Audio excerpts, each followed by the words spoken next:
It's Wednesday, the 19th of October. This is Politics Live.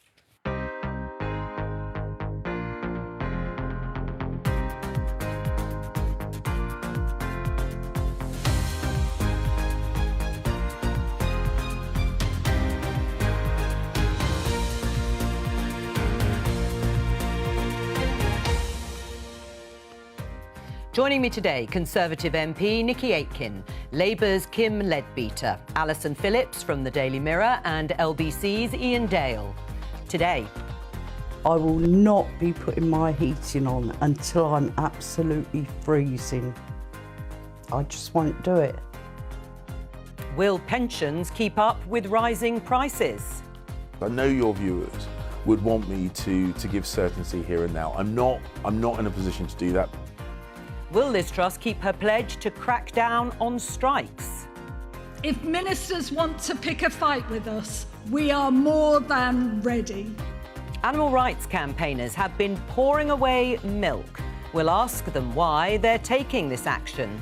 And a huge day for Liz Truss as she faces Keir Starmer at Prime Minister's Questions.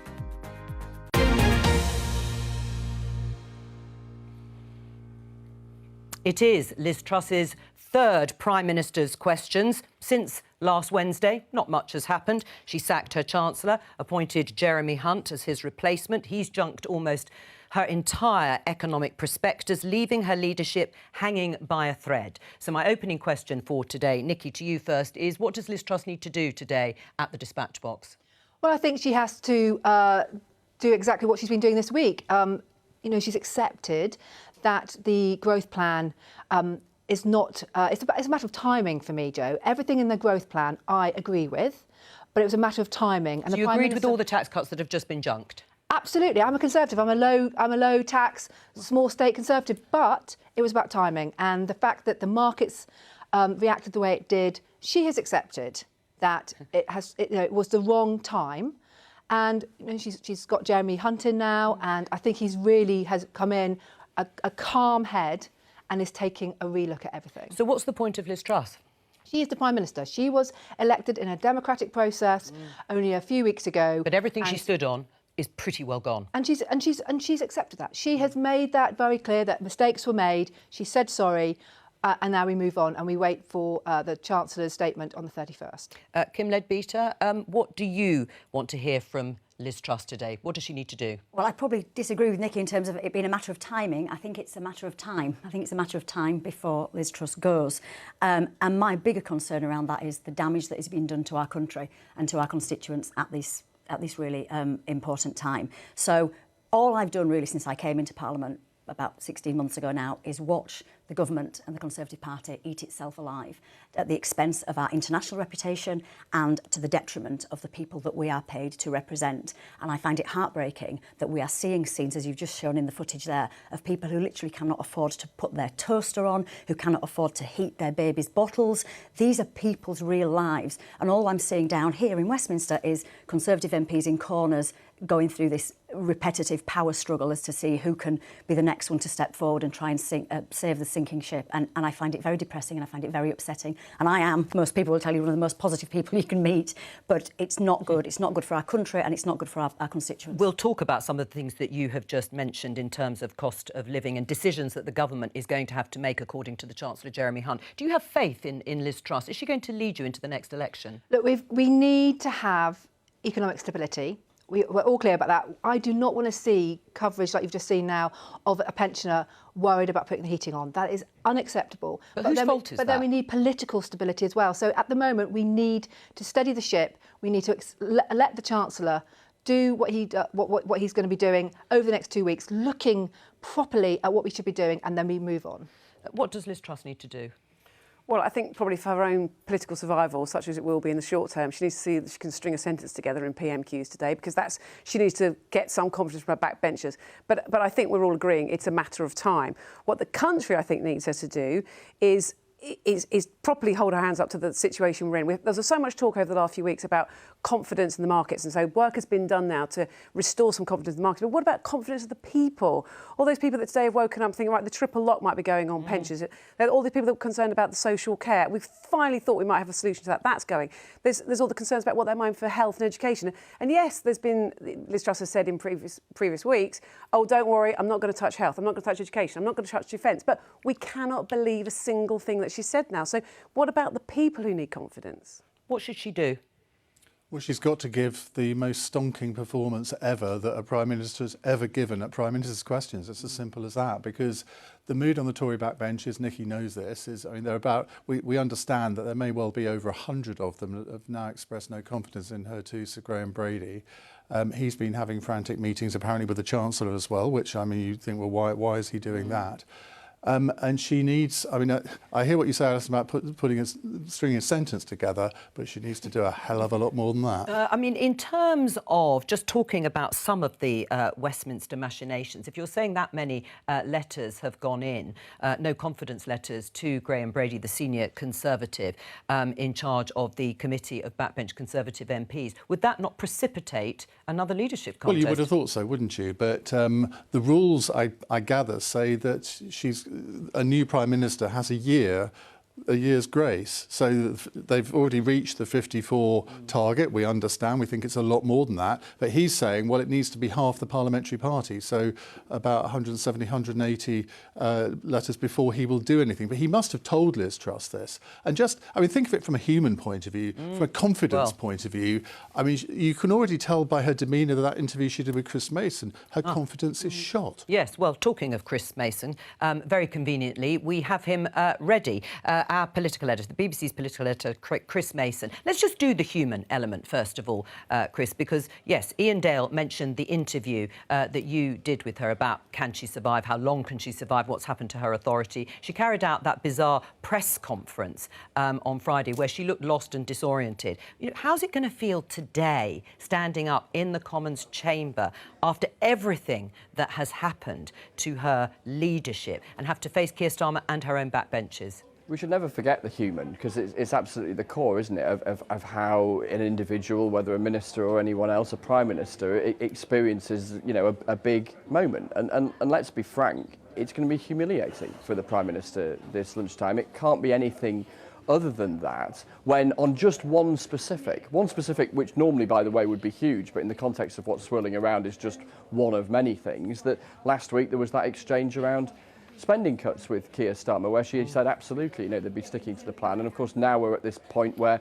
absolutely everything is on the table. And then there's everything else, the wholesale junking of her entire programme for government. So, yeah, it'll be abjectly embarrassing, I think, for Liz Truss. What can she possibly say to, and I know not even reassure is the right word, because Conservative MPs are not reassured, but what can she possibly say to try and improve the situation? Just to give you some sense of how bleak things are really for Liz Truss, when you speak to people around her, there have been these meetings going on with Conservative backbenchers. There was a good number of them in Downing Street last night. And what I'm hearing is that the Prime Minister is buoyed a little by those conversations. But what is happening is that they are now defining the positive by the absence of the negative. So no one has resigned, or at least no one has resigned yet. So you get a sense of how, you know, desperate things are for them. That, yeah, that they're seeking the positive because things haven't turned quite as bad as they could do, you know, in the coming days or weeks, if that is how long there is to run. The other thing, which I think is curious but interesting in terms of their current strategy, and we heard this actually repeatedly from the Prime Minister when I was talking to her the other night, is that she is talking about being the kind of personification right now of stability. Now, that might seem absurd given what's happened in the last week, but the argument you're hearing from her and from those who are publicly supportive of her right now is that the alternative, some sort of situation where she is toppled and another Prime Minister emerges, or there is talk of a general election, would be the exact opposite of stability. It would be profoundly unstable. So that's the argument you're hearing, and I think you'll hear it again, that thought that if you end up with a replacement, then the clamour for a general election will grow. And if you're a Conservative MP right now and you look at the opinion polls, you know, a general election is not exactly top of your shopping list. Right, well, absolutely. I mean, that is the setting and the backdrop for today.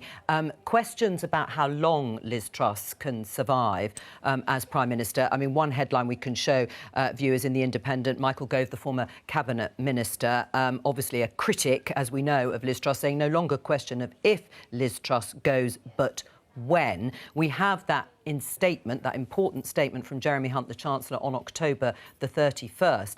But in the meantime, today, here in Westminster, there is a sense that there now is a bit of a sort of a tension, if you like, a dilemma for the government in terms of what their own Conservative MPs might do this afternoon in what we call an opposition day debate on an issue of fracking.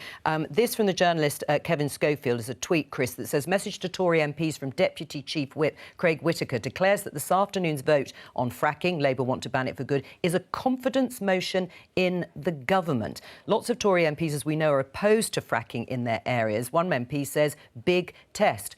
What's going on?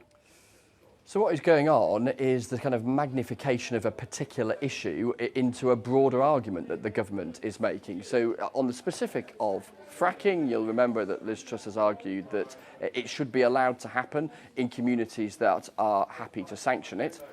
Open brackets, there aren't many who seem to be volunteering, but nonetheless that's her principle. So there's a vote around that. But, as you say, the government is turning it into a confidence matter. They are saying, look, you cannot have a situation where you are the government and the opposition are trying to take control of the business of Parliament. So they are saying in the vote to come a little later, just bring you a little more from the note that's been circulated amongst them, we cannot under any circumstances let the Labour Party take control of the order paper and put through their own legislation and whatever other bits of legislation they desire. We are voting no, and I reiterate, this is a hard three-line whip. Parliamentary speak for you better turn up. And all slips will be withdrawn. In other words, you really have to turn up. And we will then come on to the government amendment, which is also a three-line whip. There's an acknowledgement then, just to escape the parliamentary speak. I know this is difficult for some colleagues, splash of understatement there, but we simply cannot allow this. Please speak with your whips with any issues. So what's going on here is the government saying, come on then, who are our real opponents here? Yes, there is this very live debate about the Prime Minister's future, but remember who our real opponents are in the grand scheme of things, pointing across the House towards Labour, the SNP and others, with the prospect, of course, that if the instability continues, to come back to my point a moment ago, in the back of Conservative MPs' minds might be that things run away from themselves and you end up with an election much sooner than is currently scheduled. Chris Mason, thank you very much. Is that a risky strategy, Nickie? We've seen this a few times that the Labour Party have tried under Boris's premiership, that they would use opposition day to try to take over the order paper. And, you know, they are the opposition. And so we can't... But the government's wanting to make this a confidence issue. Because it's a parliamentary process. And I said... A lot of your colleagues are very, very against fracking. Absolutely. And, you know, it was a manifesto pledge that we wouldn't introduce it. So, but it's not about the fracking. It's about the fact the Labour Party want to take over the order paper, and that can't be allowed. Why pick a fight like this? It is ridiculous. It shows the whips have lost control. You already had two MPs, Maria Caulfield and Steve Double, publicly announced yesterday that they would vote against any attempt to abolish the triple lock on pensions. I mean, the whips do not have control of the parliamentary party at the moment, and this kind of initiative, if I can call it that, is actually going to make things worse. Right. It's not about us trying to take over the order paper. It's about us trying to actually get some business through the House on an issue that people care about. All right, well, we'll come back to that probably after PMQs, but let's stick with the theme about what is happening to government, because Daily Mail, the front page, millions facing pain on pensions. This, of course, all in the light of Jeremy Hunt saying there are going to be eye-watering decisions going to be made in that statement. If we can roll on to the next headline, UK pensions U-turn leaves Truss facing fresh peril. And the final paper in the Express, don't dare go back on pension triple lock. That is because no cabinet minister has been able to commit the government to its manifesto promise to increase pensions by what they call the triple lock, by whatever is highest, average earnings 2.5% or inflation. Inflation is at 10.1%. Should the government commit and keep their manifesto promise? The Chancellor said there's going to have to be eye-watering decisions made. I would hope that would not involve the triple lock. As we said, I stood on a manifesto pledge to keep the triple lock, as did the Prime Minister and the Chancellor. But we are 3 years in now. We have spent hundreds of billions of pounds keeping people in jobs, keeping businesses afloat during the COVID pandemic. And so the Chancellor has been very clear. So let us wait and see. There's all this speculation, Joe.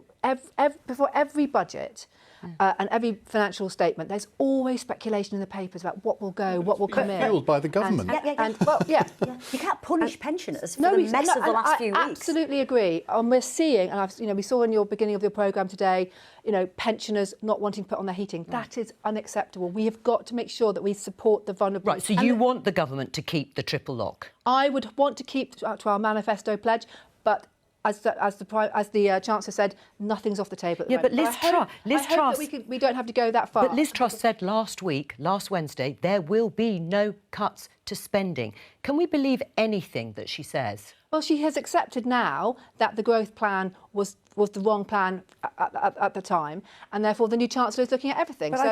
Nothing is off the table, but I really do hope we can keep to that manifesto pledge. But I think that is what's underlying the whole thing. It's such a complete and utter breakdown of trust across the whole of society now. People just do not know what to believe, and it may be that the triple lock isn't touched in the end. But of course, if it is, we're at 10.1% on inflation today. The anxiety that is causing people, that poor woman who can't turn her heating on, and so much of this could be addressed if people could just start telling the truth and then sticking to the truth. Let's have a look at this from the BBC economics editor Faisal Islam. As we've said, rate of inflation back up to 10.1% in September on target consumer prices index measure, 5 times target. Normally used as basis for uprating rises in pensions under the triple lock that we've talked about and benefits and tax credits for April, but that is unclear right now. Let's try again on benefits. Should they be uprated in line with that 10.1% as stated for September, going up in April? Again, the Chancellor said he's looking at everything. I would hope that we can keep benefits along with inflation, but you can't. But Joe, at the moment, we have got a global economic. Let me finish. Yeah. We've got an economic, global economic catastrophe going on at the moment. We have got the largest energy supplier at war with the largest food supplier. None of us saw this a year ago, and so we've got to look at what's happening now and decide what is best for our economic stability. Well, Nickie Aiken, that is true. There are global forces at work. We know that, affecting everybody. The problem is that economists, even your own Conservatives, would say it was the mini budget. It was your own policies that built in what they now call a risk premium to the UK that has made all these things so much worse. Boris Johnson promised that the benefits would be uprated in line with inflation. But you can't promise that either. Well, the Chancellor was very clear on Monday that his priority is to help the most vulnerable and protect the most vulnerable. And, we'll have to wait and see in 2 weeks' time. I really do hope we will, because, we have to be a compassionate Conservative Party. Everything's on the table. Well, it is. And look, the job of a government is to promise things in a manifesto and then tell us how they're going to be paid for. And Jeremy Hunt is going to face some very difficult choices, exacerbated. I mean, he's only there because of the failure of the mini-budget, so he's got to make those choices based on that. Now, he will be thinking, are pensioners as a group, are they better off than people on universal credit as a group? And you could argue, and of course there are lots of pensioners who are in dire poverty, like the lady that we saw earlier, but you could argue, and he may well argue this, that pensioners as a group maybe are not the most deserving group for an inflation-proof uplift. A hugely controversial thing to do, but you would have to say that people on universal credit probably need it more than pensioners do. All right, well, we'll see if he makes that argument. We've got to a point where we are pitching pensioners against people on universal credit. I don't mean to do that. Well, let's get Labour's answer on this from you, Kim. Is the Labour Party committed now to the pensions triple lock? The commitment to the triple lock came from the Tories in their manifesto. It's their responsibility to stick to that and find a way to pay for it. But are you committing to We it? will do everything we can to make sure that that triple lock doesn't go. The problem we've got at the minute is we don't have all the information in front of us, and we don't know what's going to happen tomorrow. Well, hang on a second. You can commit to the triple lock. You can commit to increasing pensions by whatever is highest of those three measures as a principle. Will you do that? And I think as a principle we do commit to it, absolutely. But until we have got an OBR forecast and we've got all the facts and figures in front of us, it's very, very difficult. The way things are going, things literally change day to day. Today could skewer Liz Truss on this. His first question, I announced today that my party commits to the triple lock. Will you, Prime Minister? Yeah, and I mean, ultimately, you know, we are making decisions in very uncertain circumstances. And I think in principle, we know that the people we need to protect in our society are the pensioners, are the workers, are the people on benefits, are the people with disabilities. Okay.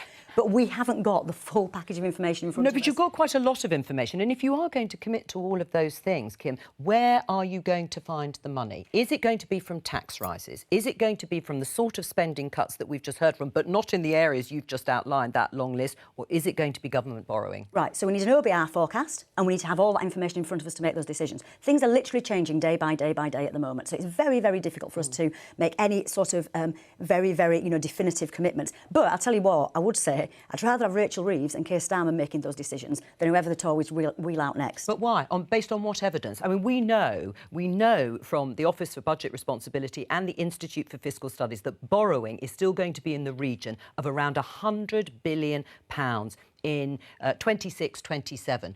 What will Keir Starmer do? He needs to set out if, as all of you seem to be saying, Liz Truss is on a precipice at the moment, there could be a general election, he's got to be able to set out how he would deal with that. Yeah, and that's the piece of work that Keir and Rachel and the whole team are doing as we speak. And we're ready for a general election, so that work is being done literally so he will make minute, spending cuts. hour. He'll have to make spending cuts too. He'll have to make some difficult decisions. And as we've said, there are difficult decisions to be taken. But the last 4 weeks have made things worse, not better. And that is the point. Well, let's have a look at another area. We've talked about pensions and the triple lock could be on the table despite promises from the government. Benefits, we don't know whether they will rise in line with inflation as promised by the previous administration under Boris Johnson. Now, Jeremy Hunt set to postpone cap on social care costs. This was another proposal under Boris Johnson. Should it be postponed? Should it be kept?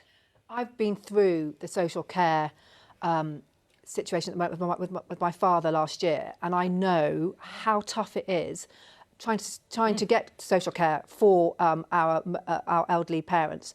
And so we have got to spend time now changing and reforming the social care system. It is completely... Well, so should that social care cap come in? That would be from October 2023. No one with high level of need would pay £86,000 over their lifetime for personal care, more than. Local authorities would pay additional costs for personal care, washing, eating, medication, etc., but not health treatment. Should that social care cap come in as proposed? I would like to see that. I'd like to see our manifesto pledges kept to, but as I've said throughout this programme, we are in such a different place now from the economy and on a global scale. So let's see what does the manifesto pledge stand for anymore if it can just be on a whim? I mean, Jeremy Hunt's already got a form for not taking action on social care when he was in health. Yep. So back in 2015. So and then he spent the last 4, 5, 6 years afterwards saying, I really regret we didn't do more on social care. I really regret. Are we going to be? Is that what he's going to do for the next 5 years? I really regret. I don't think anyone's in denial at all that the social care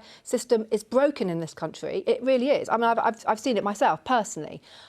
But again, we've got to make sure that the economy is stable enough to ensure that we can pay for... but the reason it isn't stable is because of political choices and decisions that have been made by your government. And you've had 12 years to sort out social care. And I completely take the point that, we're in a global problems at the moment. However, rightly or wrongly, all these things, if they come to pass, the public politically are going to blame that mini budget because that's the thing that's going to stick in people's minds. And you've got Liz Truss's approval ratings now worse than Prince Andrew's. Yes. It doesn't get much worse than that, does it? I mean, how long do you think Tory MPs will give Liz Truss?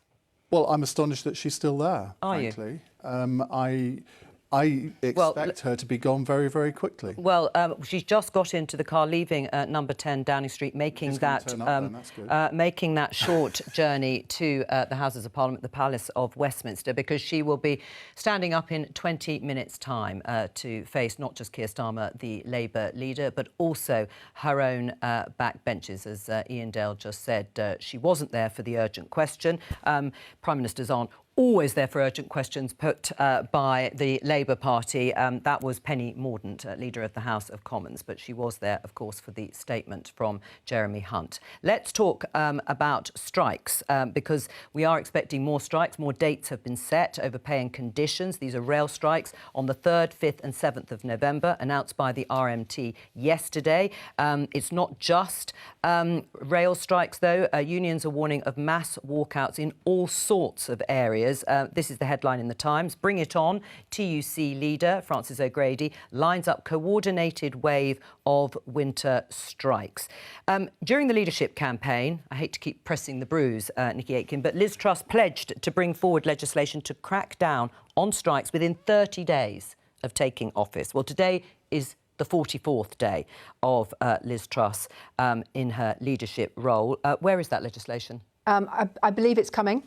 Seriously, I believe it's going to be coming in the next few days. But I think she's promised in the first 30 days. But let's remember that we did have the death of our sovereign and things were put on hold. So I think we have to give the government the fact. But I think it's really, really important that we do introduce legislation that prevents the trade unions from just choosing to strike when pay negotiations haven't even finished. The only people who are really feeling the pain are commuters, people trying to get to their jobs, children trying to get to school, people trying to get to college. Those are the people who are paying the price for the unions' stranglehold on the situation. But these people are also suffering from 10.1% of inflation, aren't they? And the cost of living is hitting hard. Is this the right time? And we have to take your word that the legislation is coming. We have had a discussion about whether we can believe everything Liz Truss said. I'm told, Joe, so... that it's coming in the next few days. Would you welcome it, Kim? Yeah, look, I mean, at the end of the day, people are not striking for a laugh. They're not striking because they've got nothing better to do. They are striking because they are desperate. I've got lots of friends who teach. I've got lots of friends who are nurses. They are literally working within a broken system because of 12 years of mismanagement of the economy and of our public services. We've got, ex-army personnel being offered grants by the British Legion because they're struggling so much. I had a meeting last week in my constituency with some local primary school head teachers. We didn't actually talk about education at all. We talked about the fact that they're having to help families with food and heating. We talked about the fact that there's a mental health crisis amongst our young people. That, we can't even have teachers teaching because they're doing so much else around that, around pastorally looking after their children and their communities. Nurses are just broken because of the pandemic and we're not doing anything to help them. Right, so do you back a wave of winter strikes then? Bring it on, says Francis O'Grady. Listen, no one strikes because it's... But that's not the question I asked. Do you support what Francis O'Grady has said? I think you've got to support people's right to strike, but also what you've got to do as the opposition is put pressure on the government to have conversations and get around the table and help the people as best they possibly can. Iain? I'm tempted to turn into Mick Lynch at this point because apparently I am his looky-likey. Make no comment. Which I think he does like more than I do. But anyway, look, obviously everyone has a right to strike. The government hasn't sought to abolish that. Whether there is a case for new legislation, I don't think that case has been fully made. They haven't laid the ground for this, just as they didn't for the mini-budget.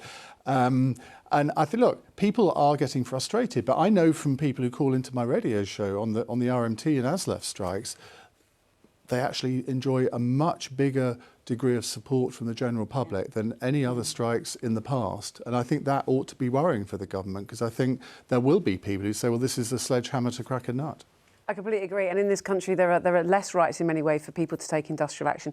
And I think we need to stop talking about unions this and unions that. It's people, and it's vast swathes of people, of your voters, who are feeling so struggling at the moment. They just feel compelled to take action. And as you say, everywhere I go, I meet people who are really supportive of what the RMT is doing, ASLEF and elsewhere, and actually a lot of people who would love to be taking action themselves if they were unionised, because across the country people are feeling so pressured.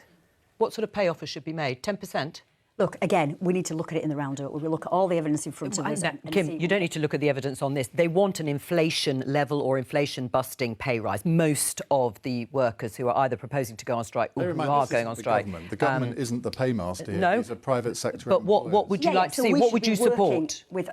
We need to be looking up to the region of 10%, don't we? That's what we need to be saying to people. But I understand it's very, very difficult. But the other reason this is so important is because we've got teachers leaving the profession, we've got nurses leaving the profession, we've got a serious workforce issue already. So we have to be giving them a price rise that reflects inflation or thereabouts as best we can, given the figures that we'll have in front of us, because we're going to have more and more problems down the line for our schools and for our hospitals and for the NHS generally if people keep leaving the profession because they're not able to survive on the wages that they're being paid. Make the case for this legislation, Nickie. Well, I was going to talk about just come back on what Kim said about the pay rises. You know, there is an independent review system here, guided by what the government says. Absolutely, but the government the government I know has accepted the recommendations for nurses' pay, and that is an independent decision. And I do think government should keep out of this and allow independent experts to make the recommendations. So, look. Public sector workers are really feeling the inflation. So are private sector workers. We are all feeling this.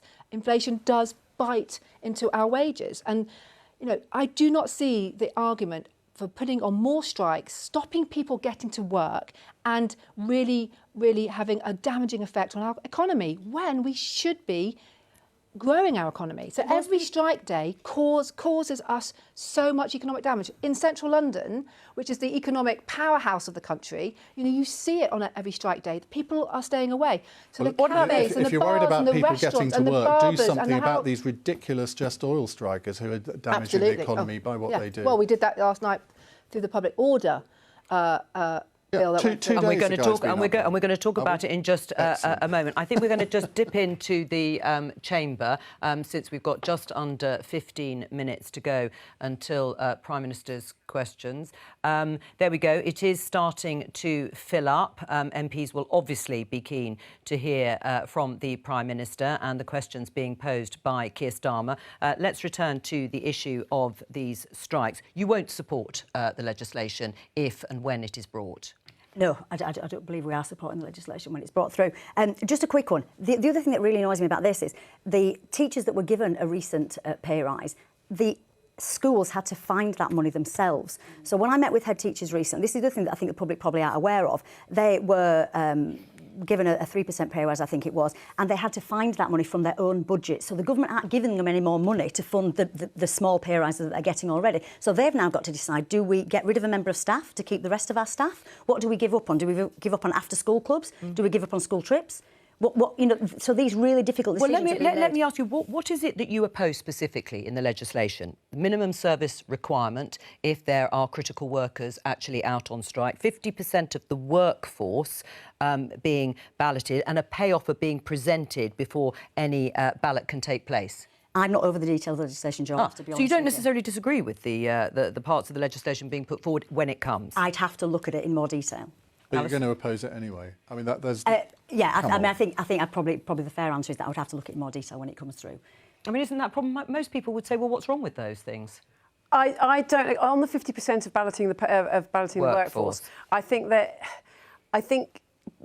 know that people would actually, because I think people, it's already very difficult to go from a position where you sort of first put out the idea that you want to take industrial action to you actually get people out. That is a very long, slow process. You have to give more than 2 weeks' notice to the employer.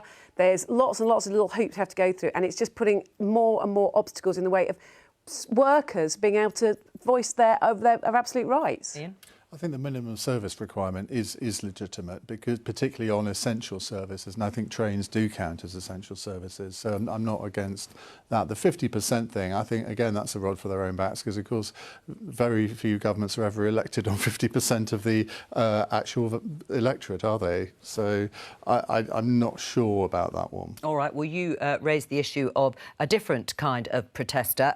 Let's have a listen to the Home Secretary, Suella Braverman. She was in the Commons yesterday, speaking during the debate on the Public Order Bill. It passed with Conservative and Independent support. Let's have a listen.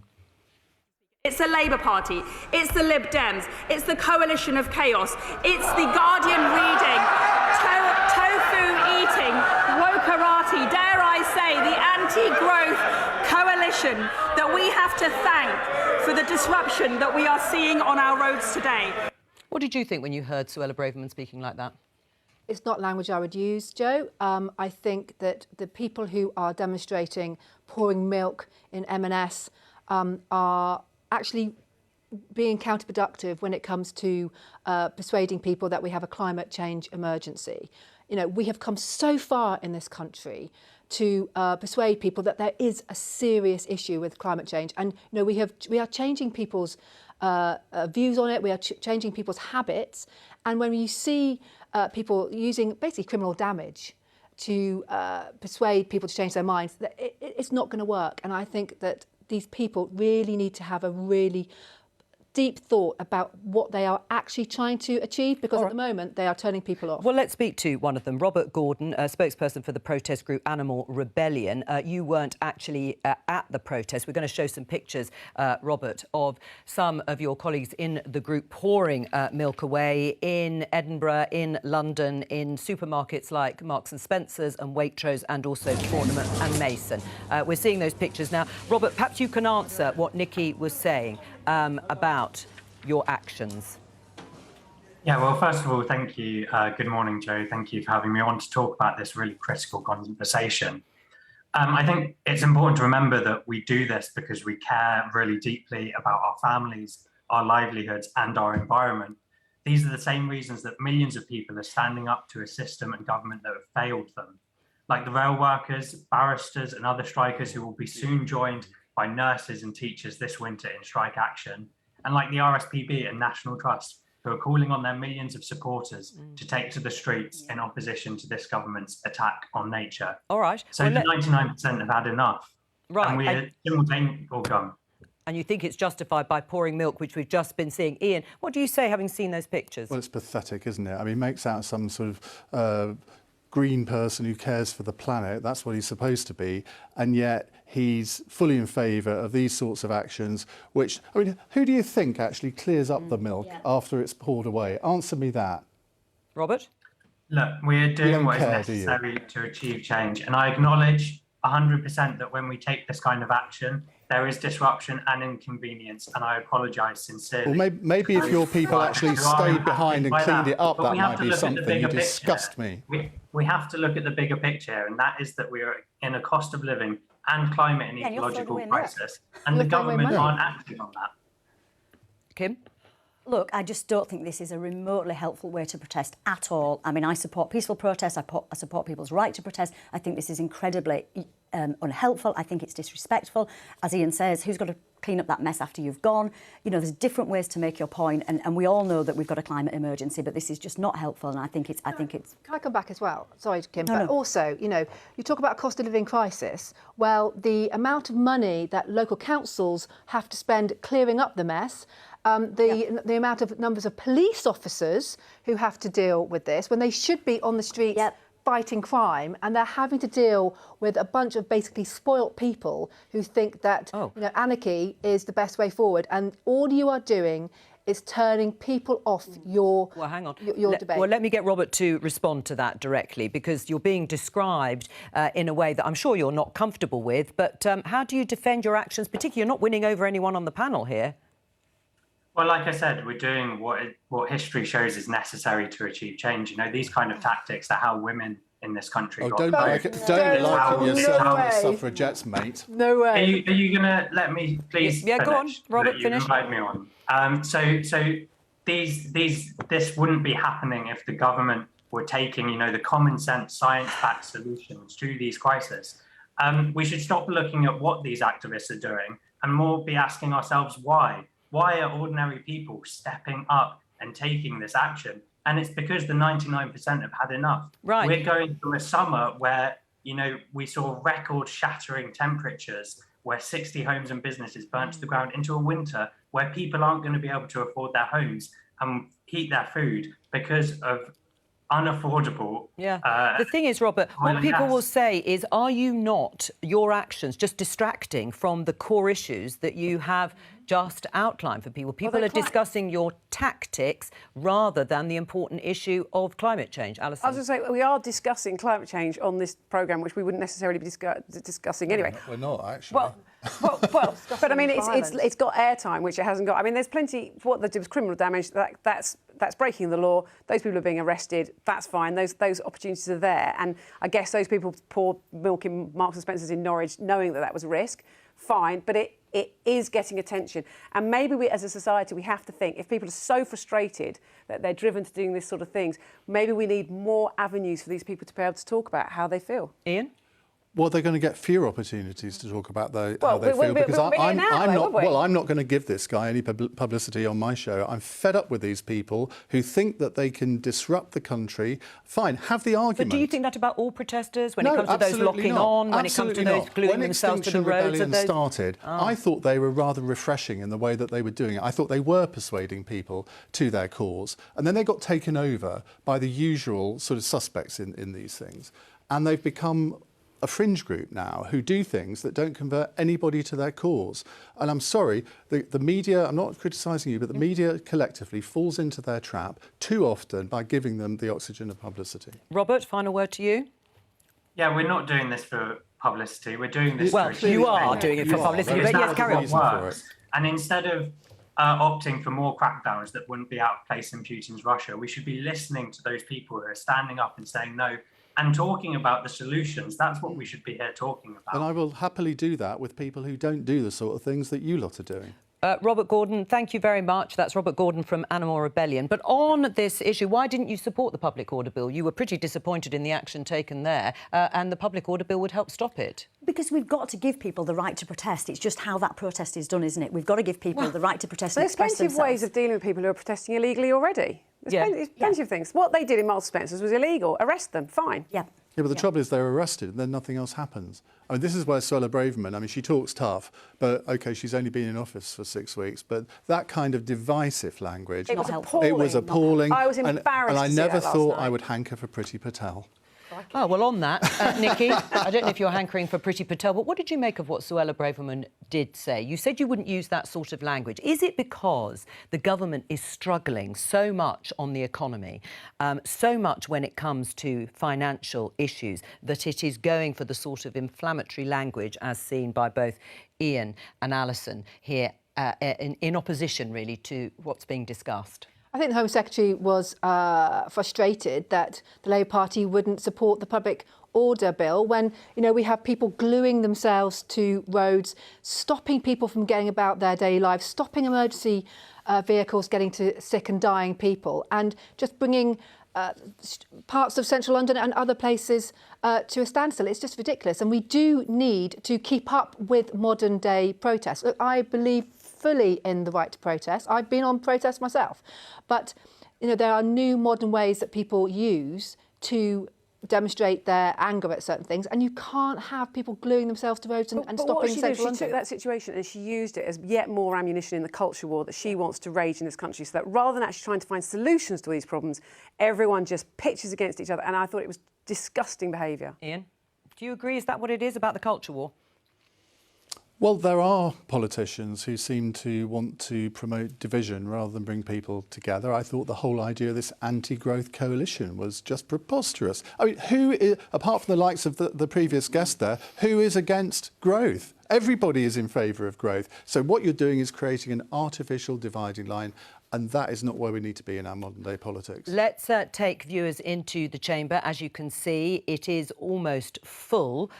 This is ahead of Liz Truss. There she is, sitting next to her new Chancellor, Jeremy Hunt, sharing a joke there, before she has to answer questions from Sir Keir Starmer, the Labour leader. It's only her third appearance at Prime Minister's questions, but then she's only been Prime Minister, I think I said, for 44 days.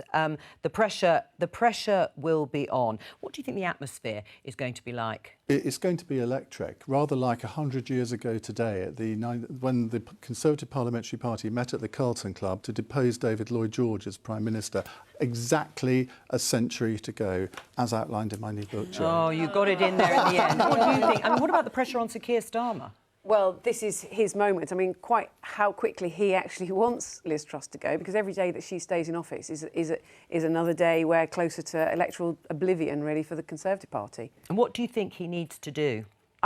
One thing I do think he perhaps needs to do is... I wouldn't go too hard on her if I was him, because I almost feel it's quite uncomfortable to watch now. I just think she's almost like a wounded animal, and... I never thought I'd say this, but I actually feel some sense of pity for her. Now, I'm sure a Conservative Prime Minister doesn't want the editor of the Daily Mirror feeling pity, but that's sort of where I think it's we are. not a good place to be for any politician to have people feeling sorry for them. I have to say, I felt like the other day, on a human level, I was finding myself feeling sympathetic, but then when I see them laughing like that, they obviously didn't watch the BBC 2 hours this morning with people who are and that's where crying. our pity really ought to be, with those people. Yeah. And what should Tory MPs be doing today, Nickie? Because they're the ones, of course, who will decide her fate. Well, they'll be listening to the questions and to her answers. And at the moment, I'm sure that they are anticipating an interesting PMQs this afternoon. You were about to say good performance, weren't you? No, I wasn't. Oh, were you? I thought you were. But, I mean, look, I don't see there is any way back for her. She could give, even if she gives the most brilliant performance today, I think most MPs have made up their minds. Just pause for a moment in case this is the Speaker announcing Prime Minister's questions. Watch on Parliament Live TV. We start Prime Minister's questions with Justin Madders. Question number 1, please, Mr. Speaker.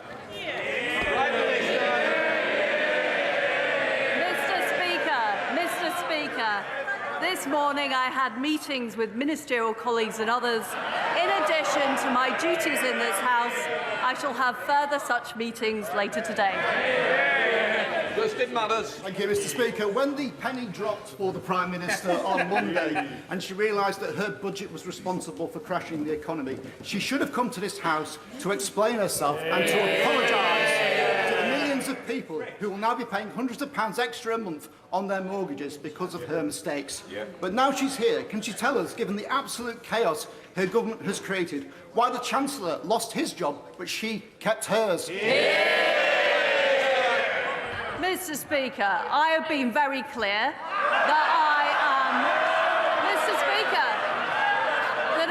am sorry and that I have made mistakes. But the right thing to do in those circumstances is to make changes, which I've made, and to get on with the job and deliver for the British people. And Mr. Speaker, we've delivered the energy price guarantee, we've helped people this winter, and I will continue to do that. Maurice Robertson. Thank you, Mr. Speaker. Does the Prime Minister agree with me that local people and local councils are best placed to decide how many houses they need and where those houses should go? And if she does, will she end the top-down approach to housing targets and reduce or preferably remove the powers of the planning inspectorate? Prime Minister. Well, my honourable friend is absolutely right. We will abolish the top-down housing targets. Mr. Speaker, we want decisions about homes, about infrastructure, driven by local people, not driven by Whitehall. And that's why we're setting up new, locally driven investment zones. We now come to the Leader of the Opposition, Keir Starmer. Thank you, Mr. Speaker. A book is being written about the Prime Minister's time in office. Apparently, it's going to be out by Christmas. Is that the release date or the title? Well, Mr. Speaker, I have been in office for just under 2 months, and I have delivered the energy price guarantee, making sure that people aren't paying £6,000 bills this winter. I've reversed the national insurance increase, and I've also taken steps, and we will be taking steps, to crack down on the militant unions. Now, what, Mr. Speaker, I think, Mr. Mr. Speaker, that is more of a record of action than the honourable gentleman in his 2.5 years in the job. Mr. Speaker, last week the Prime Minister ignored every question put to her. Instead, she repeatedly criticised Labour's plan for a 6-month freeze on energy bills. This week, the Chancellor made it her policy. How can she be held to account when she's not in charge? Well, Mr. Speaker, our policy is to protect the most vulnerable for 2 years. But I had to take the decision, because of the economic situation, to adjust our policies. I am somebody who's prepared to front up. I'm prepared to take the tough decisions. Unlike the honourable gentleman, who hasn't done anything on businesses, he's done nothing to say he'll protect people after 1 year. He's got no plan. Here's Starmer.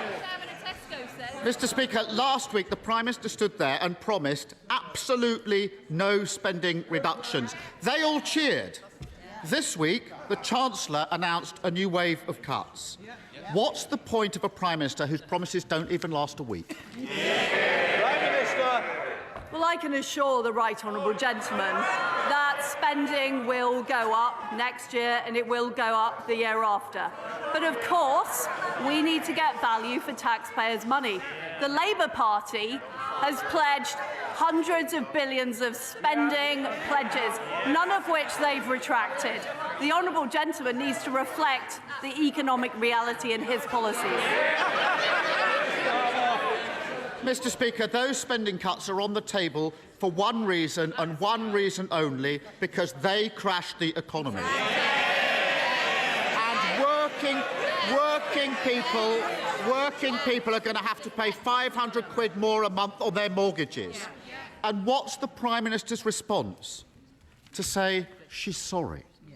What does she think people will think and say? That's all right, I don't mind financial ruin. At least she apologised. Prime Minister. I do think there has to be some reflection of economic reality from the party opposite. The fact is that interest rates are rising across the world and the economic conditions have worsened. And we are being honest.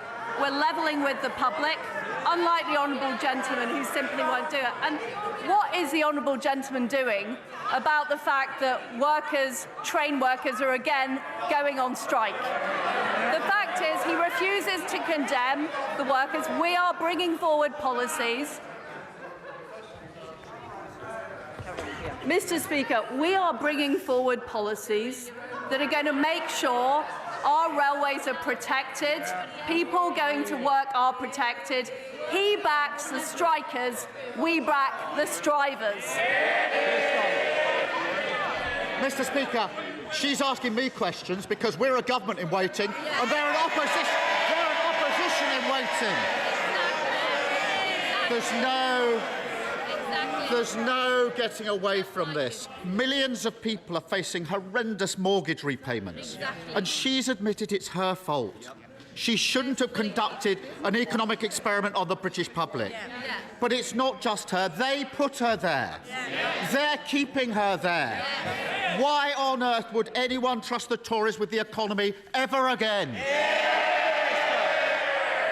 Well, I notice, Mr. Speaker, he's not actually objecting to a single economic policy that the Chancellor announced on Monday. He's refusing to condemn the strikers. We're on the side of working people. We're going to legislate to make sure we keep our railways open. The honourable gentleman refuses to do anything. Here's Starmer. Mr. Speaker, the only mandate she's ever had is from members opposite. It was a mandate built on fantasy economics and it ended in disaster. The country's got nothing to show for it except the destruction of the economy and the implosion of the Tory party. I've got the list here. 45p tax cut, gone. Corporation tax cut, gone. 20p tax cut, gone. 2-year energy freeze, gone. Tax-free shopping, gone. Economic credibility, gone. and her supposed best friend, the former Chancellor, he's gone as well. They're all gone. So why is she still here?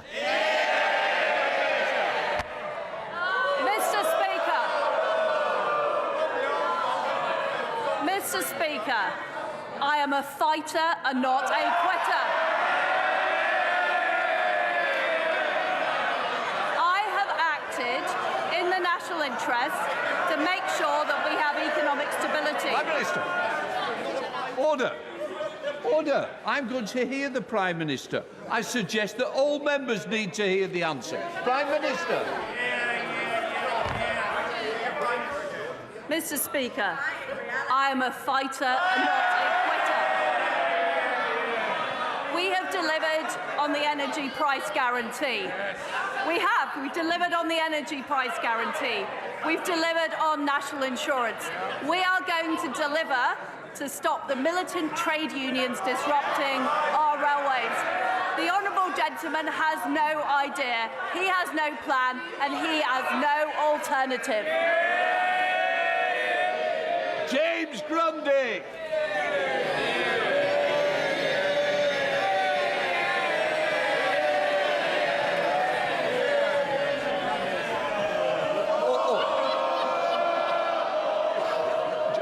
Just sit down. Sit. Can I just say, he's obviously the more popular choice. Come on, James Grundy. You've got a future.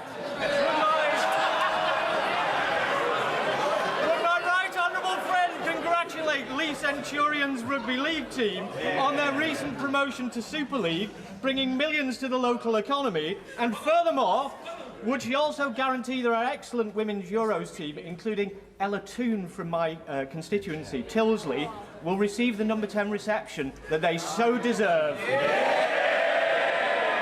Minister. Well, I join my honourable friend in congratulating the Lee Centurions on their return to the Super League.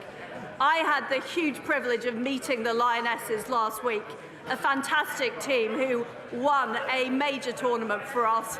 We will host the Downing Street reception as soon as their training programme makes them available.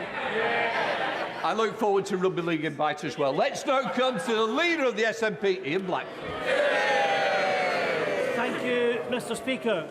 After 10 U-turns in 2 weeks, we're left with a Prime Minister in office, but not in power. And families are paying through the teeth for her mistakes. Her latest broken promise has put pensioners in the front line of Tory cuts. So, can the Prime Minister perhaps turn to her Chancellor right now, get permission to make another U-turn, and commit to raising the state pension at the rate of inflation? Prime Minister. I honestly don't know what the honourable gentleman is talking about, because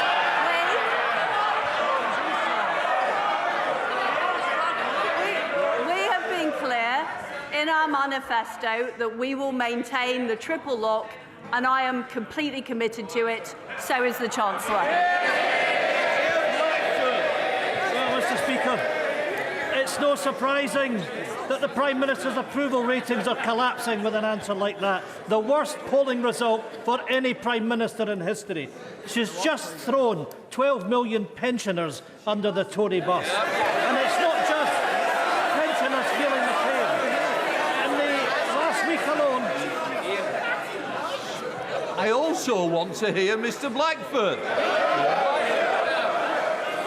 Mr. Speaker, it's not just pensioners feeling the pain. In the last week alone, inflation has risen to a 40-year high. Mortgage rates are at the highest level since the financial crash. And people's energy bills are about to rise to more than £5,000. Can the Prime Minister answer one simple question? Why does she expect everyone else to pay the price for her failure? Prime Minister.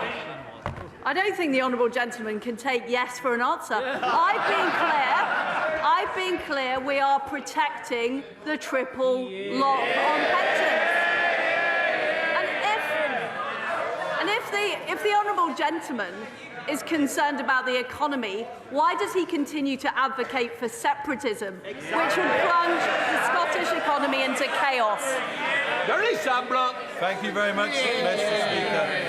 Over the last couple of years, thousands of homes have been proposed or built in Birmingham Northfield constituency, which puts a huge strain on GP and dentist appointments. Would my right honourable friend, the Prime Minister, agree with me that more needs to be done in the planning process to make sure that when we have large-scale developments, we have more capacity in those vital services?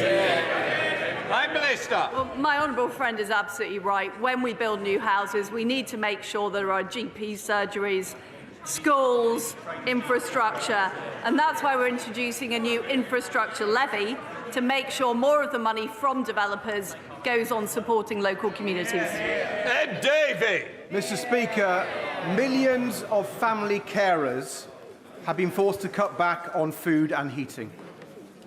One told Carers UK, "My son is incontinent. If we don't wash him in warm water several times a day, this will cause him to physically decline." So how do we pay for the gas to heat the water if we are currently at max budget? Vulnerable people and carers are struggling enough already in this cost of living crisis, Mr. Speaker. So will the Prime Minister guarantee that support for the vulnerable, including carers allowance, will rise by at least today's inflation rate of 10.1%? Prime Minister. People are struggling. It is difficult at the moment. That's why we put in place the energy price guarantee to make sure the typical household isn't paying more than £2,500. It's why we've supplied an extra £1,200 of support to the most vulnerable. And I can assure the right honourable gentleman we will always support the most vulnerable. They will be our priority. Hey, Jones. Thank you. Thank you, Mr. Speaker. Brecon and Radnorshire has a proud military footprint. Not least the Cambrian Patrol exercise, which I visited last week. It is considered the Olympic gold medal in infantry training, attracting teams from across the world to compete in a 60-kilometre march over 2 days in the Brecon Beacons. Will the Prime Minister join me in congratulating all those who took part, not least the team of Gurkha soldiers from the Infantry Battle School in Brecon who took home a coveted gold medal, further cementing Brecon's special place in the UK Armed Forces? Well, I join my honourable friend in thanking everybody at Brecon Barracks who organises the exercise Cambrian Patrol each year. It is a world-class training exercise, and I congratulate Brecon's Gurkha soldiers for their fantastic achievement of a gold medal. Well done. Dr. Philippa Whitford. Thank you very much, Mr. Speaker. It took just 5 working days for the Prime Minister to crash the pound, damage pension funds and send people's mortgage costs spiralling. Her new Chancellor may have reversed almost all of her policies, but the damage has been done, and we now face yet another round of Tory cuts and austerity. So I'd like to ask the Prime Minister and those sitting behind her, why is she still at the dispatch box, and when will voters get their say on this disastrous government? Prime Minister. We are facing very, very difficult economic times. I took the decision I had to in the interest of economic stability. And what is important is we work together, including with the SNP, to get through this winter and grow the economy. David Jones. Thank you, Mr. Speaker. The Prime Minister is to be commended for securing the passage of the Northern Ireland Protocol Bill through this House without amendment before the summer recess. Can she confirm that it's the government's intention that the bill should remain unamended, and in particular that the European Court of Justice should have no jurisdiction in any part of the United Kingdom? Prime Minister. I am completely committed to the Northern Ireland Protocol Bill. It deals with the very specific issues we face in Northern Ireland, the free flow of trade, and also making sure that the people of Northern Ireland are able to benefit from being part of the United Kingdom. And I can tell my honourable friend that any negotiations will reflect the same position that is in the Protocol Bill. Dame Hillier.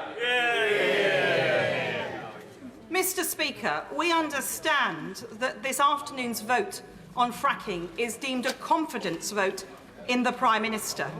Can she give us any reason why her own backbenchers or anyone in this country can have confidence in her after her policies have caused chaos in the markets and wrecked the economy? Prime Minister. Mr. Speaker, we do face very difficult economic times. I have been honest about the mistakes I have made. But what I don't apologise for is the fact that we have helped households through this winter, through the energy price guarantee, the fact that we've reversed the national insurance rise, and the fact we are taking action to get our railways running rather than being disrupted by the militant trade unions she supports. John Barron. Mr. Speaker, there's been a number of low points recently, including the Republic of Ireland's football team singing pro-IRA songs in the changing room. We should never forget the sacrifice of those who paid the price to maintain the peace during the Troubles. Closer to home, recent events meant that spending is going to be more constrained than originally thought. May I encourage the Prime Minister to ensure that we retain compassion in politics in these decisions, including maintaining the link between benefits and inflation. Will she do that? Prime Minister. We are compassionate Conservatives. We will always work to protect the most vulnerable, and that is what we did with the energy price guarantee. We are going to make sure the most vulnerable are protected into year 2, and I'm sure the Chancellor has heard my honourable friend's representations on the contents of the medium-term fiscal plan. Stuart Malcolm MacDonald. Thank you, Mr. Speaker. Mr. Speaker, like the public at large, I've supported the government in terms of the actions it has taken to support Ukraine, not least because of what's at stake there. But right now, in order to maintain that support, as the public deals with rising prices, inflation, mortgage costs and much else, Ukraine fatigue is a real and present danger. And I'm afraid to say to the Prime Minister, she is now an active driver against that public support that has so unified many of us, that has so unified many of us to do what needs to be done. So in a time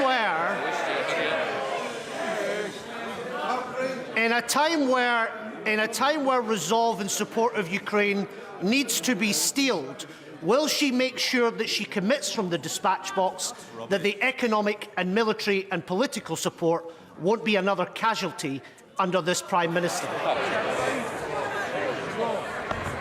It was one of my first acts in office to make sure the military support we give to Ukraine is equal to the military support we gave this year. We must make sure Ukraine win. They can win, they will win, and they must win. Mr. Speaker, I would like to thank the Prime Minister for sticking by her words and giving communities in Fylde the final say on fracking. But as always, the devil is in the detail. Can the Prime Minister assure me that local consent will be measured independently and transparently, and under no circumstances will fracking companies be directly engaged in assessing local consent? And if people in Fylde say no, that view and that decision will be respected and acted upon by this government? Well, I very strongly agree with my honourable friend. I know this is something he cares deeply about. I can assure him that we will consult on the robust system of local consent, give clear advice on seismic limits and safety before any fracking takes place. And the consultation will consider all of the relevant people, the regional mayors, the local authorities and parishes, as well as the concerns of those directly affected. And my right honourable friend, the Business Secretary, will be saying more about this later today. Kate Osborne. Thank you, Mr. Speaker. Privatisation does not work. It doesn't work for our NHS. We have another Amber Alert in the NHS Blood Service, a service that this week's Chancellor sold when he was Health Secretary. And it doesn't work for our postal service, with Royal Mail Group taking £758 million in profit last year, yet our universal service obligation is at risk. Workers' pay conditions and 10,000 jobs are at threat. Will the Prime Minister continue to let obscene amounts of profit be made while services are cut and stamp prices rise, or will she launch an inquiry into the gross mismanagement of Royal Mail? Prime Minister. What we need is an efficient postal service that delivers for people across this country, and that's what I'm focused on, not making ideological points. Duncan Baker. Thank you, Mr. Speaker.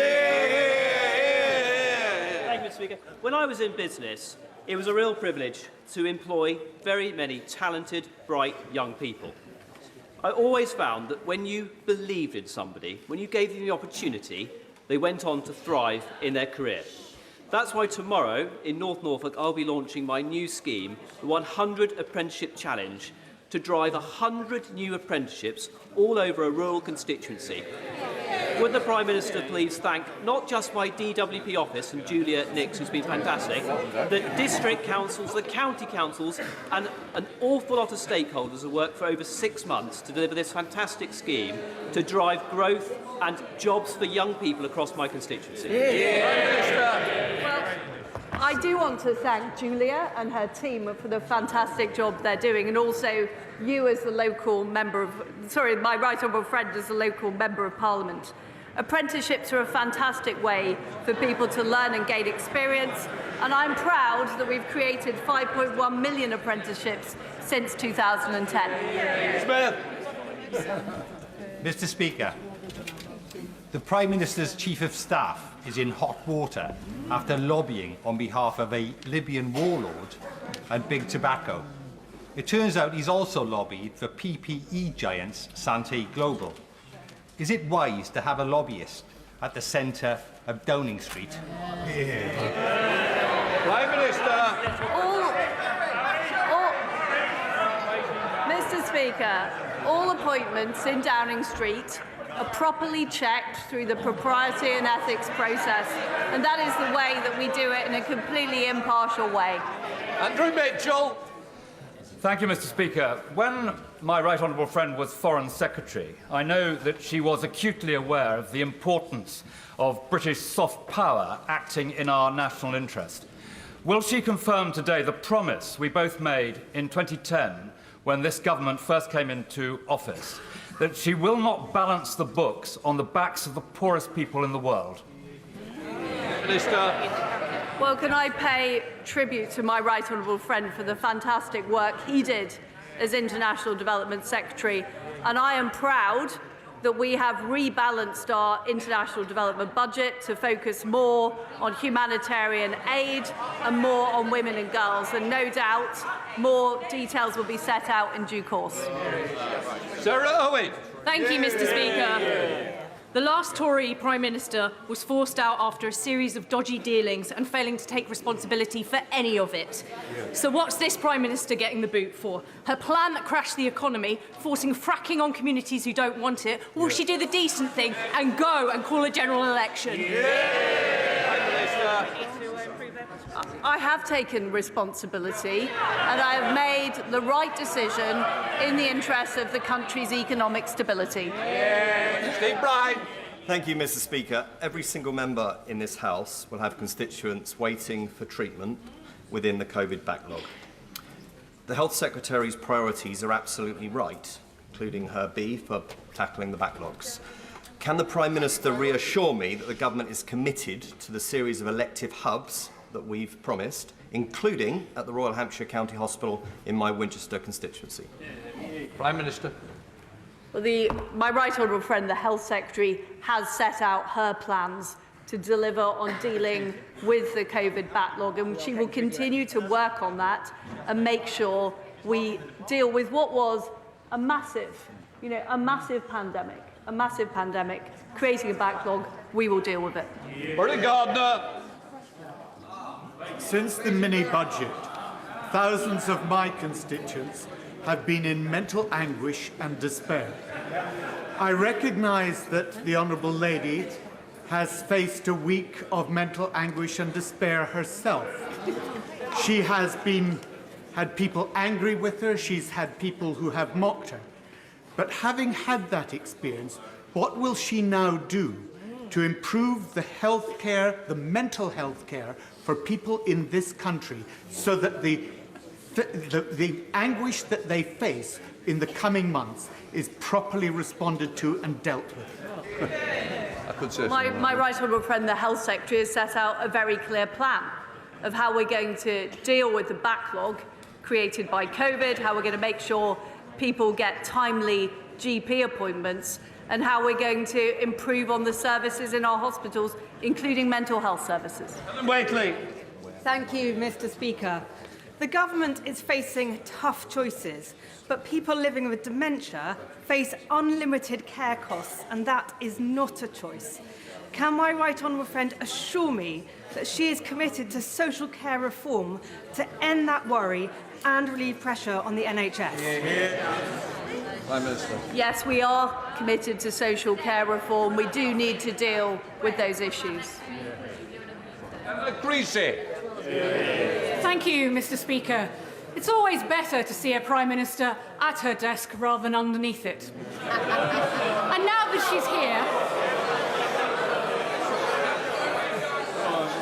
she's here, I wonder if she could tell us why next week this House will be discussing legislation that will abolish vital protections on pension payouts. It will abolish our right to watch the Olympics free of charge and airline consumer laws. How is any of the retained law bill in the British interest? Prime Minister. Well, Mr. Speaker, I think we have yet another example of somebody who doesn't want to support the British public's decision to leave the European Union in 2016. Isn't it quite incredible, Mr. Speaker, that 6 years after people voted to leave the European Union, there are people who object to taking EU law off our statute books. Now, I'm a Democrat. I respect what British people voted for. I suggest the Right Honourable Lady does the same. Richard Graham. Mr. Speaker, 30 years ago, the Westminster Foundation for Democracy was created out of the war in Bosnia so that democracies could flourish and freedom and prosperity come with it. This evening, in your rooms, we celebrate that anniversary by hearing directly from our country representative in Ukraine, from the chair of the Taiwanese Foreign Affairs Committee, and the leader of the opposition in Uganda. A good example of the range of contacts that this great cross-party body, funded by government, is working with. Can I ask the Prime Minister if she agrees that this is a vital contribution by our government and our people to democracy around the world, and will she encourage members around the House to join us this evening? Prime Minister. Well, the Westminster Foundation for Democracy does a fantastic job, and I think we know from what has happened in Ukraine, the appalling war perpetrated by Vladimir Putin, just how precious democracy is and how much we need to do to work with our friends and allies to protect democracy around the world. And I do encourage colleagues from all sides of the House to attend the event tonight. That now completes Prime Minister's questions. I'll let the House clear. Well, that brings us to the end of this much-anticipated Prime Minister's questions, the third for Liz Truss. I want to welcome my guests for this part of the programme, Steve Baker, Northern Ireland Minister, Lisa Nandy, Shadow Levelling Up Secretary for Labour, and our Chief Political Correspondent, Nick Eardley. Well, it was painful at times, but Liz Truss got through it. She said, "I'm a fighter and not a quitter." But Keir Starmer certainly pressed his advantage by saying that she is not in charge, no doubt looking at Jeremy Hunt, the newly appointed Chancellor, who reversed pretty much every part of the tax-cutting elements of the mini-budget from several weeks ago. He also said that Labour is a government in waiting and the Tories are an opposition in waiting. The big news that was announced by Liz Truss after we discussed it on the programme this morning, it's across most of the front pages of the newspapers here, the turmoil and uncertainty around whether or not pensions would be uprated, increase the state pension in line with inflation, because it is the highest of the three measures that the triple lock, what we call the triple lock, is being used. She said it would. They will stick to the manifesto commitment, the Tory manifesto commitment, to keep the triple lock. Let's get a response, first of all, from you. How would you sum up Liz Truss's performance? Well, look, I think there was two possibilities from PMQs today. One would be that it was a disaster and it would hasten Tory MPs saying that Liz Truss needs to go. It didn't feel like that. It felt like it was probably a performance that buys her a bit of time.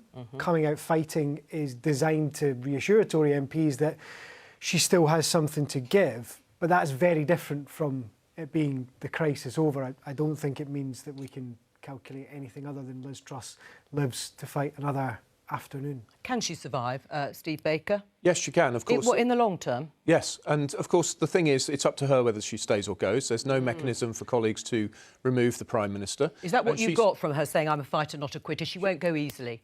It's not she's a fighter. She's going to... Of course, the fundamental thing is, Liz is right, that this country needs to go for growth. If people look at the OBR's Fiscal Sustainability Report or the National Audit Office audit of the National Insurance Fund, they'll see that we've got to go for growth if we're going to be paying pensions and healthcare. So do you regret Jeremy Hunt's statement, then reversing all those tax-cutting measures? The Prime Minister's been very clear. She went too hard, too fast, and she's apologised. And Jeremy has put that right. But remember, we haven't repealed the change in the National Insurance levy. Only because it had gone through Parliament. That was the impression we got from Jeremy Hunt. The signal is there, and she's very clear. She's got a plan for growth. She wants this country to change direction, and we need to do it in a way which is going to be consistent with market stability. But that's where we're going, and the question is who's in charge, isn't it? That's the overriding question. Is it Liz Truss or is it Jeremy Hunt, the Chancellor? Now, we only just heard from Jeremy Hunt that everything is on the table when it comes to his statement on October the 31st. Hence, all of the uncertainty around the pensions triple lock. She said today, you're going to keep it, but he wasn't sure. Who should we believe? Well, she is the Prime Minister, and she has said that at the dispatch box, at Prime Minister's questions. That is the policy. Right. Can I remind you what she said last week? She said last week, in exactly the same place, at exactly the same time, there will be no spending cuts in response to Keir Starmer. We now know from Jeremy Hunt that there are going to be eye-wateringly difficult decisions. So I ask again, can we trust what she said on the triple lock? I think this is one of those moments where we're getting tied up between nominal spending and real spending. I think what the Prime Minister's been very clear about is that in real terms, in nominal terms, spending's going to keep on increasing. Yeah, but in cash terms. But we know that in real terms, because of inflation, it's not. So when she says there aren't going to be any spending cuts, and now we know that there will be, certainly in a couple of years' time, who should we believe? Well, we should believe the Prime Minister, because she's been absolutely clear, cash terms, spending's going to increase. But for 2 years. But this is one of the crucial points. If you look down the road for 20 years, we have got a serious problem with age-related spending, and we're only going to solve it, and I'm optimistic that we can, if we go really boldly for growth, and that is what this country needs to do. Now, if there's been a problem made here, it's that the pitch hasn't been adequately rolled to explain to everyone that some rather dreary documents produced by official forecasters show that by about 2043-4, the National Insurance Fund will be exhausted and we will be starting to default on pensions unless we act now. Right, well, before I come to you, Nick, the problem is the government has made the situation worse. Now, I don't say this. There are numerous people we can point to who have said that the government's mini-budget has actually made any tax rises or spending cuts that are necessary far, far worse. They've priced in what they call a risk premium, whether it's the Institute for Fiscal Studies or, let's listen to economist, formerly of the International Monetary Fund, we spoke to him yesterday, Mohammed El-Erian. What she has done, unfortunately, is she has priced in a risk premium, a political risk premium that did not exist in the British markets beforehand. So as a result, it is very difficult to reset to where we were on September 22nd. And as a result, the average Brit is going to face higher mortgage rates and the average company is going to face higher borrowing costs, which both deprive growth. So the growth plan's gone. And it's gone because of what was announced in that mini-budget. That is what Mohammed El-Erian has said. He's right. He didn't say the growth plan was gone, and we've got a lot of reform that we need to get on with to make sure this country keeps moving and keeps growing. Do you accept that the mini-budget made it worse, has made the UK's economic situation far worse? The Prime Minister herself has said it went too hard, too fast, and has apologised. But if I may just pick up on what he was saying there, political risk is always an issue, and that's why... But there was a risk premium that wasn't there before. Big players in our economy, like the Governor of the Bank of England, like the Chancellor of the Exchequer, like the Prime Minister, all need to take action now to stabilise expectations and stabilise the economy. That's just what they're doing. It's the right thing to do. The alternative to that is my unrealistic colleagues thinking that somehow there's another way forward than stabilising the government and the situation. The only way to deal with these problems right now is for everybody to get behind this Prime Minister, help her to be a success, help see through her growth plan and help this country change gently course. Should you say that officials in the Treasury admit that the cost of borrowing is such that they've had to figure in extra cuts as a result of the so-called growth plan 4 weeks ago? Can I just ask, the Prime Minister's now said that pensions will go up by the rate of inflation. Will benefits? Well, this is something we're going to have to wait for on the 31st of October. Why do we have to wait for that but not pensions? Forgive me, the announcement's just been made at PMQs. I'm a Northern Ireland Office Minister. Like everybody else, I need to wait for the Treasury. Should? I'm very, very clear, and it can be seen in my record as a backbencher, that we need to have a working safety net that catches people and off which they bounce. That's why my first act as I got into politics was to volunteer for the Centre for Social Justice. That's why I campaigned on the work allowance and the taper rate on universal credit, and indeed to keep the uplift. But the reality on all of these big numbers, as everyone on this panel knows, whether it's benefits or pensions, we're talking enormous sums. My goodness, look at what we've just had to do. To build a bridge to get through COVID, basically the Bank of England created all the money that was needed to be borrowed to create that bridge. I don't think people have even begun to understand how serious the economic situation is in the UK and everywhere in the world as interest rates rise. And if anyone thinks this problem can be solved by having forgive me, Lisa, but having a higher spending Labour government come in, they are kidding themselves. We have got to have a Conservative government that keeps things stable. On that, a higher spending Labour government, it is true, isn't it? First of all, actually, do you welcome Liz Truss's commitment to the pensions triple lock? Yeah, very much so. It was a commitment that the Tory party made in 2019 in their manifesto, and had they tried to dismantle that commitment, of course, we would have held them to account for that in the House of Commons. And you also want benefits to rise in line with inflation too, at that 10.1%. We still don't have a commitment there from Steve Baker on that particular line. And just briefly, did you know the announcement was coming on the pensions triple lock? Shortly before PMQs, I received a briefing in the usual way, and I, as a minister should, I kept that confidential. Right, well, the accusation from Steve Baker is that a high-spending Labour government would make things worse. Now, it's true. We've looked at figures. If you win the next election, whenever it is, borrowing will still be in the region of about £100 billion. And you want to add to that with a commitment to spending borrowing, I say, £28 billion to fund your climate change strategy. How will it be paid for? Well, look, we've said that we would borrow to invest, and the reason that we would do that in this particular instance is because if you don't, the costs of climate adaptation outstrip the amount that you spend up front. This is our plan for growth, that you get good jobs back into every community across this country. There is a global race on to create those jobs, and we will invest to bring them here so that ordinary people have money in their pockets, are spending in local businesses and on high streets.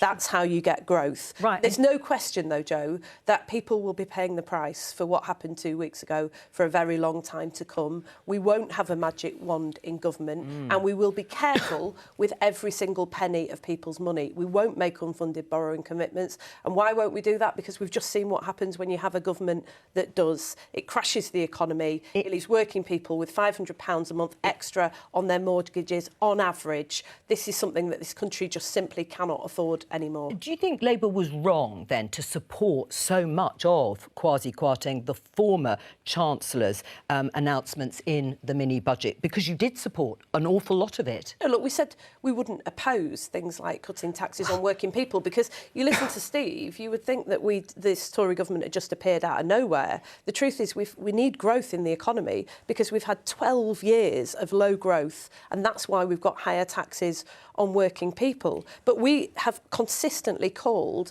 on the government from the moment that they announced the mini-budget to reverse that budget in full. And the reason for that is because you saw what happened. Yeah. Enormous instability in the markets, mortgage products withdrawn, people's dreams going up in smoke, and higher borrowing costs that mean that now we've got the appalling spectacle of a Chancellor saying that we're going to make huge cuts to public services like the NHS as we go into winter with 1 million people on waiting lists and the health service on its knees. So you are going to ask for the markets to trust you in the way that Liz Truss and Kwasi Kwarteng said trust us with our plan for growth. There is nothing, Lisa, particularly in that £28 billion a year you want to spend on tackling climate change, that is going to inspire confidence in the markets apart from your word saying that it will pay for itself. That's what this government did. And look what happened. The markets were spooked. Well, that's not the case, because we respect economic institutions and we will always publish an impact assessment and forecasts around our budgets, as governments have always done up until this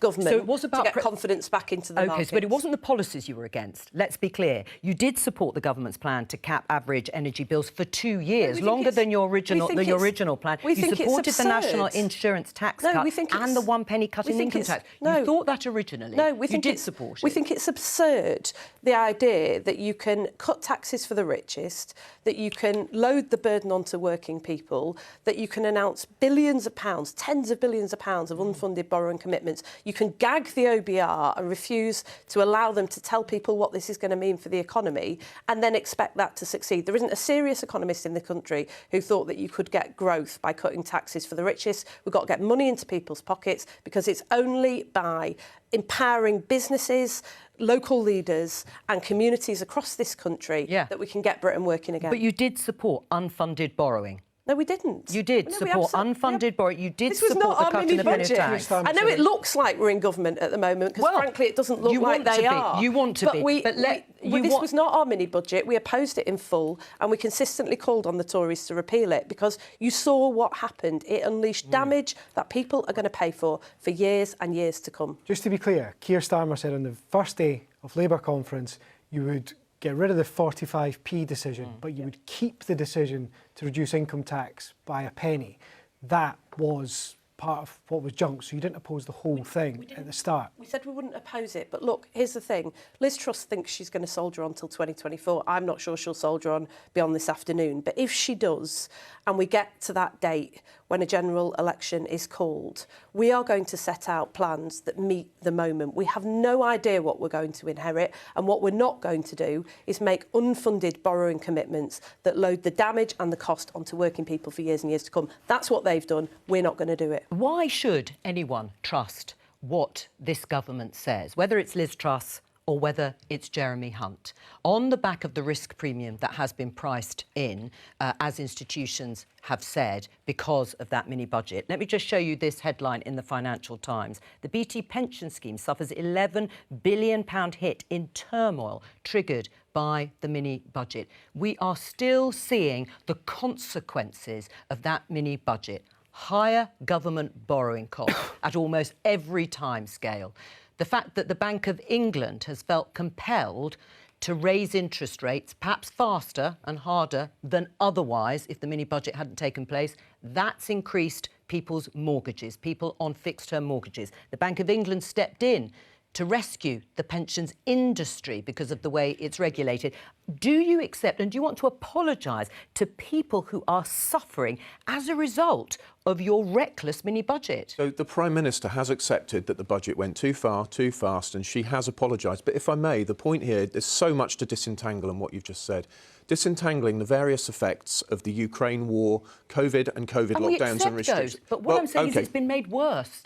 The Prime Minister's apologised, but if I may, the reason to trust the Prime Minister is that she is absolutely right on the fundamental factor at work here. What is unwinding everywhere in the world, including in the UK, is 100 years of reckless spending promises which couldn't be honestly funded through taxation. That is why credit has been so cheap for so long. It's why we've all become so dependent on quantitative easing, that is direct money creation. We've lived beyond our means for far too long, and the OBR's been used so much. I do hope people will read the fiscal sustainability report. Well, but because the OBR that the government didn't want to have, the independent just remember, because this is one of those rare opportunities to put before the public the problem this country faces, that in about 20 years' time, which will race past, if like me you're 50, 20 years is going to race past. In 20 years' time, we'll have exhausted the National Insurance Fund, which is more of a current account than a savings account, but nevertheless the balance needs to be above zero, and we'll be defaulting on pensions. What I want is to be part of a government and a party which meets these age-related spending costs. The only way to do it is growth, and that's what Liz Truss is fighting for. Labour Party, then. Well, no, because the Labour Party, I'm afraid, it is because of the rise of the Labour Party, Lisa. It is because of the rise of social democratic ideas. For 12 years. Yeah, unfortunately, You've literally had 12 years of low growth and high taxes. And Steve, it is so offensive to say to people who can't put food on the table for their families, this country is living beyond its means. The only thing that this country can no longer afford is a Tory government. If this programme could give me the hour necessary, I would go through the charts and graphs that I've been talking to for 12 years to explain how it's unfortunately... But Steve, why should it is? You don't need an hour. It is your ideas, the ideas of the Labour Party, that government should do more, spend more, regulate more, tax more. You've run this economy into the ground, and you've done it at one stroke 2 weeks ago, and you've left working people paying the price. That is absolutely not true. Why have average fixed-term mortgages gone up by £500 when people come up for renewal since the mini-budget? That's not because of Vladimir Putin in Ukraine. That's not because of global factors. That's not because of COVID-19. That is because of this Tory government that you're a part of. The record of the House of Commons Treasury Committee will show that for years I've been arguing with the Bank of England about the interest rates and where they should be. They were consistently telling me, no good shaking your head, it's in the record. The Bank of England for this mess. They were consistently telling me that because of age-related factors, interest rates were coming down on a secular trend, that they would be low and stay low. And now we find squarely that they were wrong. Now, this is not the fault of them as individuals. There is something terribly, terribly wrong with the way monetary policy is working. How high should interest rates be then, Steve? Well, it's an independent Bank of England. How high should they be? The truth is about interest rates is that they are a price like any other. And the incredible mistake we all make is we sit back waiting for the Monetary Policy Committee to set a price, and then we're surprised when we get market fluctuations which are out of control. But we have got to this is a fundamentally classic example rethink. of a government that doesn't respect economic institutions, and that is how we got into this mess in the first place. We have to fundamentally think about how economies work, how we get growth, and how we're going to meet spending pledges, because we have got about 20 years until a serious default starts. And that requires us to go for growth. You've also got people who can't put food on the table. That's absolutely right. And that is why this conversation that we are having matters so much, because I'm from a working class background, a father who worked his whole life on building sites, ruined his joints for it. He'd probably watch this and be sitting there, scarcely able to walk. And for men like my father, who worked so hard all their life watching the money that we waste, they are not going to want a Labour government if they're given the choice between somebody with a plan let Lisa respond. I genuinely don't know how you can sit there and talk about waste when this is a government that literally set fire to PPE that was unusable during the pandemic because it couldn't be used, that wrote off £12 billion in fraud to people who defrauded the state during COVID, rather than pursuing that and going after it, at a time when you gave 3 times as much money to fraudsters than the whole of the north of England during the so-called levelling up period. It just really isn't good enough, Steve. I do feel sorry for you, because you've been sent out to defend something that is completely indefensible. But I'll just say to you, the Prime Minister said a moment ago that she was sorry for the damage that she's caused. Don't undo that by trying to now blame the Bank of England, Labour Party and anybody else. You've had 12 years in government and you've brought this country to its knees. People will have heard what I've said. I've said many things like it over many years. The reality, as I've said, is that 100 years of political economy since the 1911 National Insurance Act is now blowing up because we've lived too long on cheap credit. And unfortunately, politicians always do this. They make spending promises they can't honestly meet. Are they Tory? Are they Tory ministers and politicians? The centre ground of British politics, ever since the Second World War, has been a high spending, fundamentally social democratic. What about the here and now, Steve Baker? About people now. We had at the beginning of the programme a pensioner who doesn't want to put her heating on. We have got people in the pensions industry worrying about not individual pensions at this stage, but worrying about the future of that industry and whether it will be able to stay afloat in the way it has at the moment. People are worrying about interest rates going up. So it's fine to talk about an economic policy and vision that you've had for 20 years, but what about today? I am absolutely clear today that we've got very serious problems. The food bank in Wickham clears over 20 tonnes of food a month. It is a shocking thing. And it's one of the reasons it's happening in the South East is because for far, far too long, we've had an economic model which is based on too much cheap credit. That reorientates investment away from productive purposes and leaves us with the productivity challenge we've all been wrestling with, drives up house prices, drives up asset prices and gives people enormous wealth inequality, which then drives false narratives from the left. I'd never heard of a food bank before I was elected in 2010. Well, that's partly... Now there are food banks in every part of this country, and that is a direct consequence of 12 years of mismanagement of the economy, of course, low growth and high taxes on working people. The value of wages has fallen, people are struggling, and all you can do is sit there and talk about 20-year visions and people living beyond their means. Most people aren't living beyond their means. What is beyond its means is the Conservative government. Well, I was talking about I was talking about the state living beyond its means. Unfortunately, what we've had is dishonest politics, and that is coming to a head now. We've got to have an honest politics. Nothing more dishonest than the mini-budget that you announced 2 weeks ago. We have got to have a politics. It, and you knew it. We've got to have a politics that goes for growth. Nick. I'm just fascinated by the continued emphasis on growth, because the soundbite of the summer from Liz Truss is you can't tax your way to growth. But you just cancelled all the tax cuts apart from one.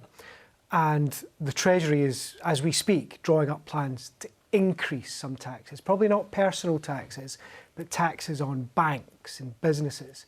So by that measure, the Prime Minister's own measure, you aren't expecting growth now because you're taxing too much. Well, my job is, of course, in the Northern Ireland office. If I was in the Treasury, I would have forecasts at my fingertips, I'm sure. But can you tax your way to growth? I am absolutely clear that the future of this country relies on changing course. But if I may, there's an old joke that people would say they'd come back in the next life as the bond market so they can terrify everybody. And the bond market has just terrified everybody. But your viewers and every economist watching this, everyone's got to think really seriously. What are we going to do in order to get out of a corner we've backed ourselves into as a society, not as a government, as a society? Do you include the last 12 years of Conservative government? It's Conservatives, it's your colleagues on the Conservative benches that have been in power for those 12 years. So when you talk about dishonest politicians, you are talking about them and yourself. I am talking... No, well, I invite anyone to look at my record on these matters. Right, but you are talking about Tory governments. I'm talking about every government since the 1911 National Insurance Act. But look, and it is reflected in the Office for Budget Responsibility's Fiscal Sustainability Report. And I would say to anyone that ding-dong knockabout about who's been more or less honest, it's not going to meet the challenges for 20 years ahead. These are your words, Steve. I mean, listening to this, Lisa, people may say, what will be different with Labour? Well, listening to all this, what will be different? You do sign up broadly to many of the policies that were unveiled in the mini-budget and have subsequently been cancelled, but you're still on board with the energy price guarantee, even though it's going to be reviewed, and the same with the reversal of the national insurance contribution rights. What will fundamentally be different? Well, first of all, I just genuinely can't believe what I'm hearing. After 12 years of Tory government, we've had the blame laid at the door of the bond markets, the Bank of England, the Labour Party and society.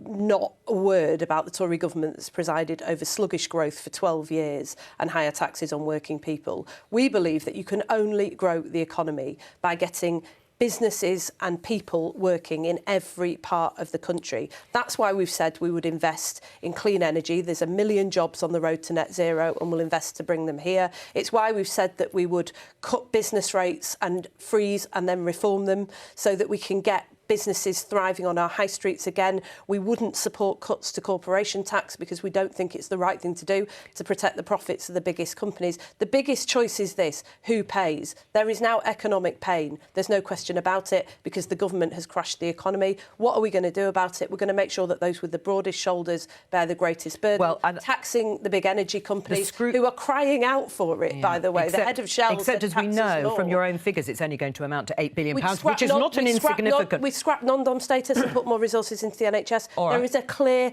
choice on offer at the next election, and we're asking people to vote for change because this country can't afford any more of this. Just before we go, this story in the Sunday Times, in fact, it's elsewhere too, Nick Eardley. Last night, a Number 10 source denied that Sajid Javid had ever been considered for the role now filled by Jeremy Hunt as Chancellor. The Prime Minister laughed out loud at the suggestion. They said she has sat in the Cabinet with Javid for 10 years and she knows who is good and who isn't. What's happened? Well, one of the Prime Minister's most senior advisors has been suspended. Jason Steen is facing a formal investigation. I think we can see a tweet from my colleague Chris Mason, our political editor, spelling out he got the story, he got it first. We've not heard from Mr Steen about this, but there was a lot of anger among Tory MPs, I think it's fair to say, about some of the language that was used in the papers at the weekend to describe Sajid Javid, and this is the latest. I mean, this has obviously just come out now. We were expecting a question, actually, from Sajid Javid at Prime Minister's Questions. It didn't appear. But what do you think will be the fallout from this on the Tory backbenches? Well, look, I think that there is a mood among Conservative MPs of just anger at a lot of things that have gone on in Downing Street. A lot of the way, for example, over the last 48 hours, the Chancellor didn't commit to the triple lock-on pensions. Number 10 yesterday wouldn't commit to it. The Prime Minister now has. A lot of anger over the way things have been dealt with. Whether this quells any of it, I'm not so sure. Thank you to you, Nick Eardley, and my other guests for today and joining me on today's programme. I will be back tomorrow at 12:15 with more Politics Live from all of us here. Bye-bye.